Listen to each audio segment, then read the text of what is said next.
Good evening and welcome to ITV News. This is Friday night's calendar. Yes, hello, good evening. Here are tonight's main stories. Investigators continue working at this Yorkshire airfield after a plane crash landed on its roof on the runway. Yes, I'm at Leeds East Airport where the light aircraft that came down is still just off the runway behind me. 2 people injured, one of them in a critical condition in hospital. We'll be back there very shortly. Also on calendar tonight. And here am I sitting on the top deck. The former frontman of cult Sheffield band the Everly Pregnant Brothers hits out at the scammers who emptied his bank account. It's not a perfect world, and there are people out there that will try and rob you. Absolute scum. They're the worst of the worst. Texas India, this is a strange pursuit. It's actually in reverse up Dalton Lane. Where's he gone? On your bike.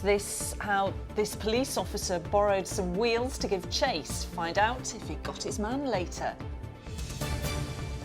The armed forces meet the knitters who've created a life-size tank complete with soldiers to commemorate the 80th anniversary of the D-Day landings.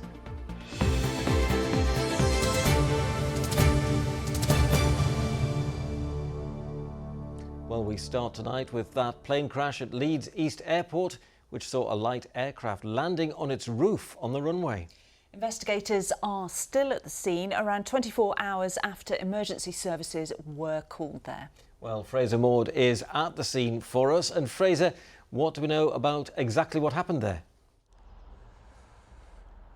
Yeah, good evening. It was just after 5 o'clock yesterday when the emergency call went out here at Leeds East Airport, formerly RAF Church Fenton, that a light aircraft had crashed. It prompted a considerable emergency response. We saw fire engines from North Yorkshire Fire and Rescue, paramedics, ambulances, the air ambulance was here, and a considerable police response as well. We understand that 2 men in their 70s were in the plane at the time. It's said to be a Cessna T210M Turbo Centurion plane that has clearly flipped onto its roof, we understand, during takeoff. Now, it's not clear how far into the air the aeroplane got, whether or not it's just flipped forward, taken a nosedive effectively as it was taxiing along the runway and maybe went into the grass. It's just off the side of the runway at the moment as the investigators continue to look at it. But fire crews came from Tadcaster, Selby, Acomb and York to the incident. They provided initial first aid and assistance to the 2 casualties who were then taken to hospital. One of them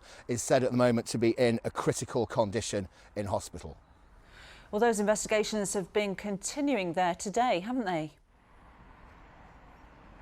That's right, yeah. It's the Air Accident Investigation Branch of the Civil Aviation Authority who take charge of all air crashes such as this. North Yorkshire Police have said that they remain at the scene as well, that they are helping to conduct joint visits with the Air Accident Investigation Branch. The Air Accident Investigation Branch themselves have issued a statement saying that it is a Cessna T210M aircraft, and their spokesman said that they've been notified of the crash, they've deployed their inspectors and they're commencing an investigation. There's a flatbed lorry next to it at the moment, which looks as though the plane is about to be loaded onto it at some time in the future. Investigations like this can take several months before they find the cause of what's happened here. At Church Fenton, thank you. A man who's charged with the murder of Kulsuma Akhtar, who was stabbed to death as she pushed her baby in a pram in Bradford, has appeared in Crown Court today. Habiba Masoom, who's 25 and from Burnley, is charged with murdering the 27-year-old who's reportedly his wife. The attack happened in Bradford city centre last Saturday. Masoom, who was found after a 4-day manhunt, was also charged with possession of a bladed article. He was remanded in custody with a provisional trial date set for November at Bradford Crown Court.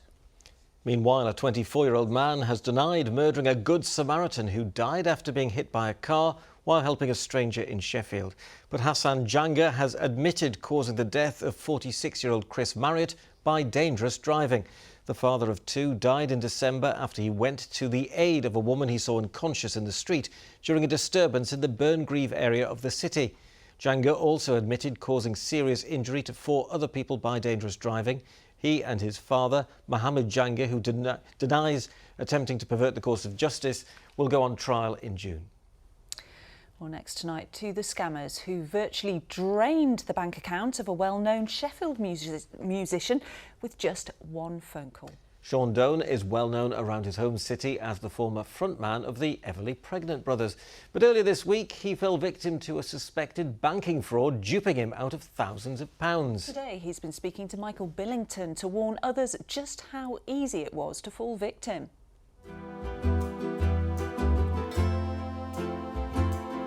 He's best known to cult music fans as the voice behind local classics like this. 69 to Rotherham. But to organised criminals, Sean Doan was just another target. Absolute scum. They're the worst of the worst. Just 2 days ago, Sean took a call from someone claiming to be from his bank. They got my card details, they got my name, address. I think the only thing they got me to confirm was two things. One was my date of birth, and second was the amount that was in my account. So you do kind of believe what they're saying to you. Saying they'd blocked a suspicious transaction, they then talked him through a number of steps to get the money back. In the space of a few minutes, they drained his account of almost £2,000. By the time it's gone through and I've seen the acknowledgement, I've gone back and said, right, that's gone through. Line's dead, he's gone. And at that point, the world just crumbled around me. And I realised I've been scammed. It's a growing problem. Marilyn Baldwin from Chesterfield founded the Think Jessica campaign after her elderly mother was conned out of more than £50,000. After her death in 2007, Marilyn found 30,000 scam letters in Jessica's home. Scammers can impersonate websites, they can have very sophisticated ways of contacting people. But I think if you're contacted out of the blue, the bank will never ever ask you to transfer money to another account. So if that happens, instantly that's your red flag. Sean's bank is now investigating, but he has no idea whether they'll be able to recover his money or indeed restore his faith in people. We've all got to wake up a little bit and realise that it's not a perfect world, and there are people out there that will try and rob you. They'll do whatever they can, and if you're unlucky, they'll get away with it. Well, Michael's with us in the studio now, and Sean, they're obviously very annoyed about what's happened there. So how do people stop themselves becoming a victim like he was? Well, there are some red flags to look out for. I mean, for instance, genuine banks won't contact you and expect you to share personal information via email or via the phone as well. There's something else I've learnt about today, which is called fraud recovery fraud, where scammers contact fraud victims claiming that they're lawyers or police officers, saying that they can help you to get your money back. Interestingly enough, Sean is actually trained through his work in insurance to identify potential scams. But of course, the police, as the South Yorkshire Police have explained to me today, scammers are becoming more sophisticated and, of course, more and more convincing. They're actually going as far as researching where your local bank is. So instead of saying, oh, I'm calling from NatWest Bank, they'll say, I'm calling from your NatWest Bank, the one at Crystal Peaks, the one in Meadowhall, the one in Doncaster. Says he's learnt his lesson to be a little less trusting, which to a lot of us might feel like a terrible thing to say, but I certainly think in the context of sharing personal or sensitive information, actually that's pretty sage advice. Yeah, it's interesting, isn't it, that someone who's been trained to spot these things actually fell victim themselves. Thanks, Michael. Thank you. Well, still to come on the programme, Yarned Forces meet the North Yorkshire knitters who've created a life-size tank complete with soldiers to commemorate the 80th anniversary of the D-Day landings. And these were some of the scenes from last weekend's weather. But what about this weekend? There are definitely some positives. All the detail a little later on.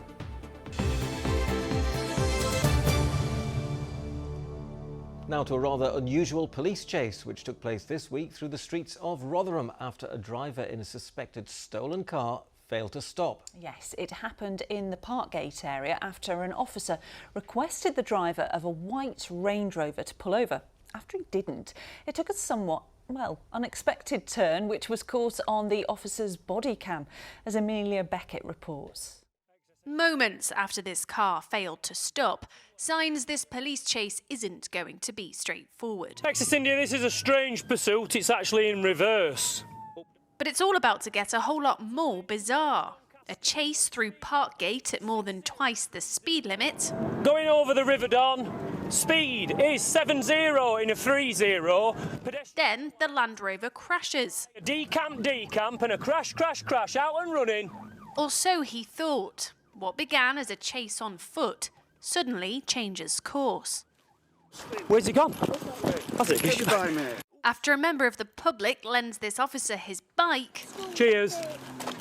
he manages to catch up with one of the suspects. Police officer with a taser! Stand still! But it's still not over. He chases him through a backyard, climbs a fence, then corners him. Stay still. Get your hands where I can see him now! Do not move! Get on the floor now! On the floor! Finally, he's arrested, thanks to this quick-thinking officer and a spare pair of wheels. Amelia Beckett, ITV News. Amazing. Good work there. Yeah, very good. Amazing to see an actual real-life police chase as well. Yeah, full commentary as well. You only see them on films, don't you? You do. Now then, with warmer weather just around the corner, it was quite warm today actually, wasn't it? You might be thinking about pulling out your summer wardrobe, but what about those pasty arms and legs? Talking about us. Should hope you are. Well, there's always that fake tan, I suppose. Or some might head to a sunbed. But think again, sunbeds are as dangerous as smoking, according to the World Health Organization. In fact, they're so bad that there are calls for cigarette-style warnings at tanning salons. Rahim Rashid has more. With summer on the horizon, many of us might be thinking about jumping onto a sunbed to get a quick tan. But while the tan will certainly fade in time, the UV rays can cause lasting damage. Ross Robinson used sunbeds hundreds of times in his younger years and was later diagnosed with a skin lesion, which can lead to skin cancer. Oh, my stomach just was churning. I remember leaving the GP and knowing I was getting referred to the hospital, and I thought I'd actually signed my own death warrant. Whenever I went into the sunbed salons in those days, there's these beautiful women, beautiful men. It's actually painted like a very healthy experience. Whereas if you look at it in contrast to smoking, you have a packet of cigarettes, which are just as carcinogenic. This week marks 13 years since sunbeds were banned for under 18s. Ross is among a growing number of campaigners calling for cigarette-style warnings at tanning salons. I'm Kim Kardashian. Of course I have a tanning bed. Why? Well, it seems tans are back on trend, with megastars like Kim Kardashian posting videos of themselves using them, though she later said it was only to help her with a skin condition. But with melanoma skin cancer cases expected to rise by around 25% over the next 20 years, it's a trend Cancer Research UK wants to see quickly go out of fashion. There's no safe way to tan using UV. Ultraviolet radiation is the biggest cause of skin cancer in the UK. And sunbeds use high-intensity radiation, and that radiation can damage the DNA in our skin cells and lead to cancer. For anyone still opting to use sunbeds, it's advised they look for a Sunbed Association regulated salon, like the Tanning Shop Group, which has a store in Sheffield with a range of safety measures in place. We also have our own embedded protocols and policies in store, which involve pre-screening of every customer, aligned to what's called the Fitzgerald scale. And that assessment is done to allow us assess what session length a customer can use. Although there are no plans for further restrictions at the moment, the government says it's keeping sunbed legislation under constant review, but it encourages anyone using them to consider the risks first. Rahim Rashid, ITV News. Yes, we do know the dangers of them now, don't we? OK, time for some sport and another action-packed weekend ahead.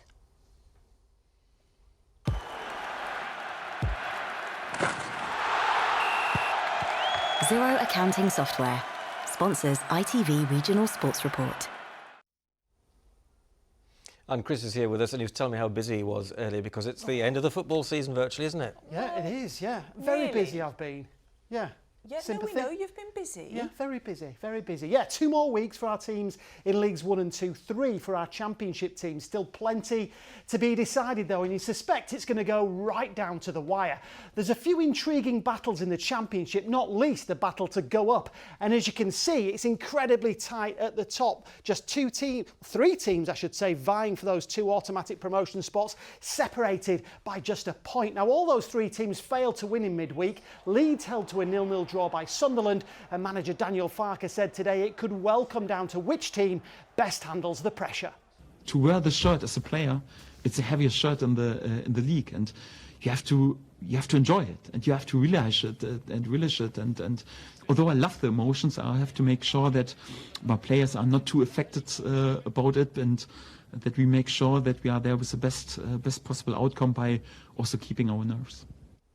Well, meanwhile, at the other end of the Championship table, the battle to stay up, well, it's just as fierce. Apart from Rotherham, who are probably already out, well, they are already down. Any team up to maybe Swansea in 15th are not out of relegation trouble. But all we're interested in is Huddersfield and Sheffield Wednesday, either side of that dreaded line. Now, Huddersfield will need to dust themselves off after Tuesday night's 4-1 defeat at Preston when they travel to Bristol City, whereas Wednesday will have taken a lot of belief after fighting back to earn a point against Norwich. They're at home to fellow relegation candidate Stoke.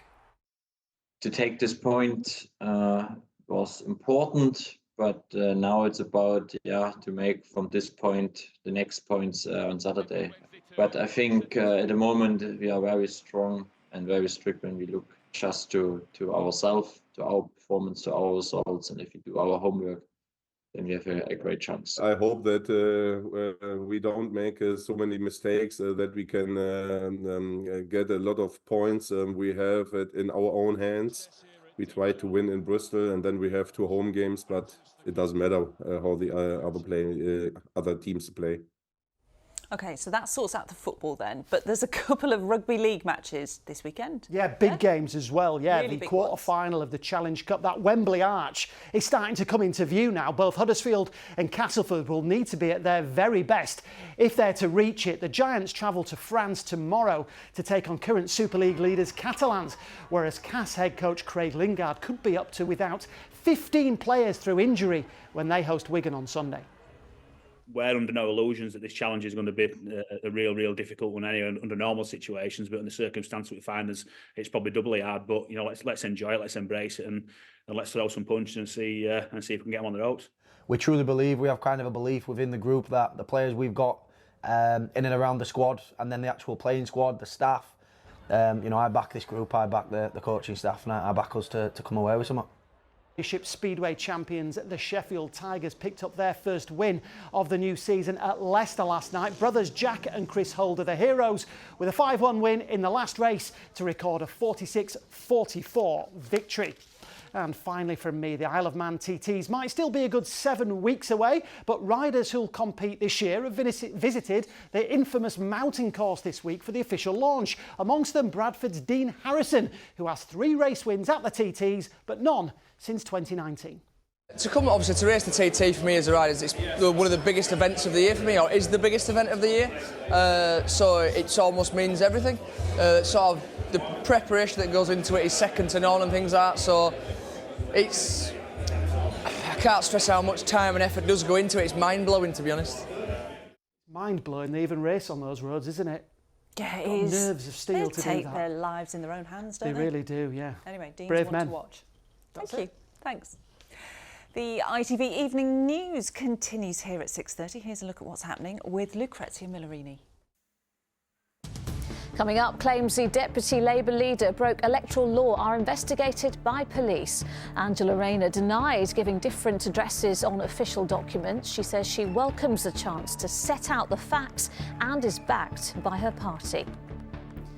Also, at the Post Office inquiry, another apology from another former boss. Alan Cook had claimed wrongly convicted sub-postmasters had their hands in the till and that it wasn't a problem with technology.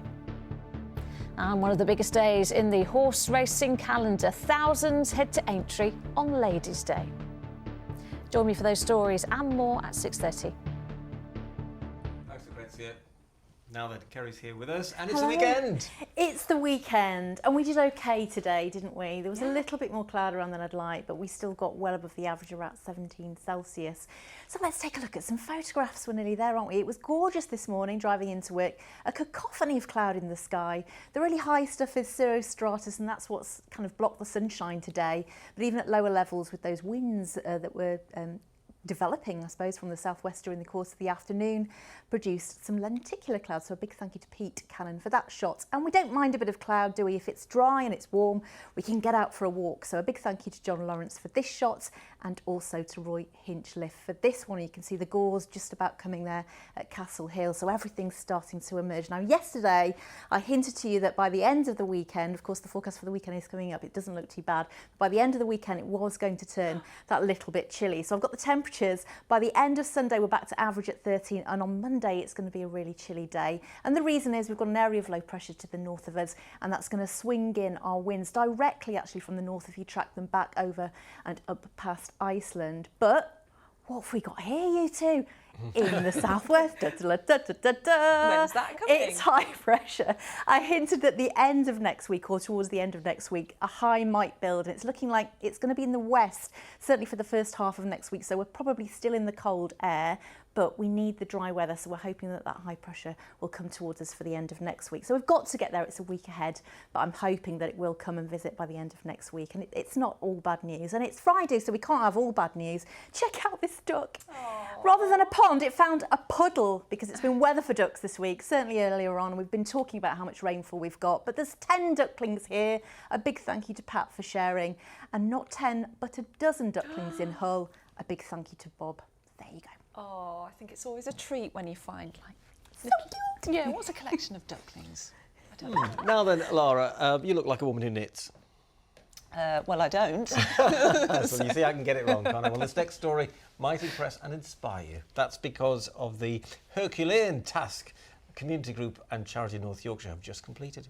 30 knitters have used a staggering 69,000 metres of wool to create it. They've been busy in their mission to attract visitors into the city to commemorate the 80th anniversary of the D-Day landings. Sarah Clark has more. I hope you're suitably impressed. Here we go. Look, how's that? Oh my goodness! Wow. It's just like it is real, isn't it? Impressed they are after seeing their work come to fruition. Knitters who've helped create this, a full-scale Churchill Avery tank measuring 24 foot long, 9 foot wide and 7 foot high. We first mooted it, it was going to be a little model, and then we decided, well, we might as well go all out and make a big one. And I understand it will be the largest knitted tank in the world. It's massive, it's massive. We didn't really expect it to be as big, no. To make the large-scale construction needed a huge level of dedication. Over 100 people spent 100,000 hours making it. I think it's absolutely wonderful. It's great. It's just been really fantastic to be part of it. We did actually help put the wool on down at one of the houses in preparation on the panels. But obviously the main framework has been built here in this rub shelter. And that's the bit that's taken us since the beginning of January. But it was 6 months before when the Ripon Community Poppy Project started knitting. They used a staggering 2,300 balls of wool to make the thousands of 8-inch olive green squares, which were sewn together to make the outer layer. When Hazel comes and says, how many more squares do you need? Oh, just keep going. Then you hear in the background somebody say, well, I think it's over 3,000 more we need. Did you say 3,000? No, I didn't say anything. Just keep knitting. And keep knitting they have. Alongside the tank are 2 soldiers, bollard covers and 80 bespoke square D-Day illustrations. Aeroplanes coming over. Yeah, fantastic. Just in the distance. I've done one with Pegasus Bridge on, and I've put a glider on and parachutists. We've had a team of ladies knitting boats, men, tanks. Proudest bunch I am, really. I mean, it was an idea that was a sort of throwaway comment, and we just built on it and built on it, and to see that it's actually been finished is a dream, really, a dream come true. And if you're hooked and want to see more, the tank and the rest of the knitted objects will be displayed around Ripon from June. Sarah Clark, ITV News. Wow, it'd be good to go and see those. Yeah, I think I will. woolen soldiers, not wooden soldiers. That's right. Amazing. Yeah. Well done, ladies. OK, let's catch up with Kerry.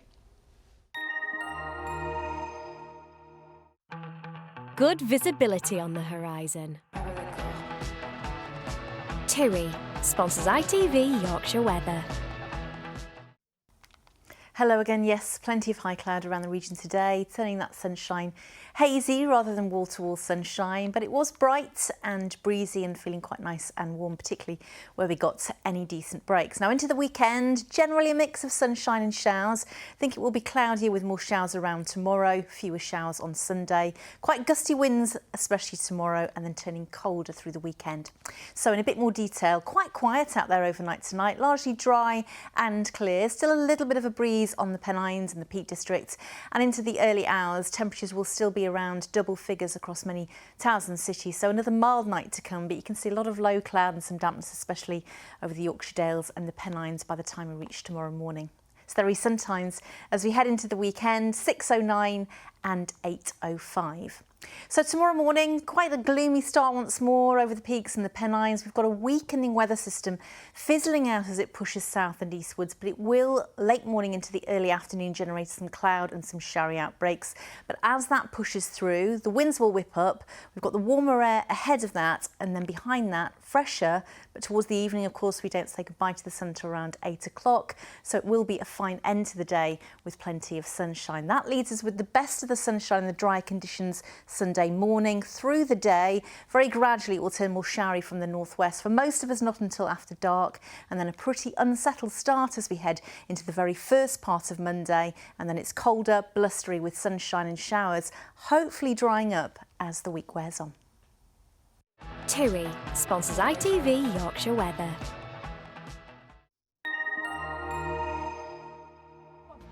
A good weekend. Absolutely. Nice and warm. Have a lovely weekend. Have a lovely weekend. Hope you have a lovely weekend, and we'll see you next week. Have a very good night. Bye-bye. Bye.